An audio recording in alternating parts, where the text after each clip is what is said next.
Repent soon after, এবং immediately পরপর তওবা করেন, তারাই হচ্ছে যাদেরকে আল্লাহ মাফ করবেন।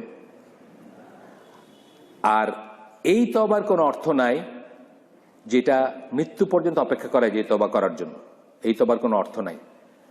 এবং মৃত্যুর ফেরেশতা দেখলে অথবা মৃত্যু বুঝলে বা চলে আসলে দেখলে তখন বলে যে এখন আমি তওবা করতেছি, এটার কোনো মিনিং নাই।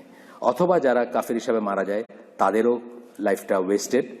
আচ্ছা, তারপরে তাদের জন্য আমরা কি করছি? আল্লাহ বলতেছেন সূরা নিসার 17-18 নম্বর আয়াতে যে তাদের জন্য আমরা কঠিন শাস্তির ব্যবস্থা করে রাখছি।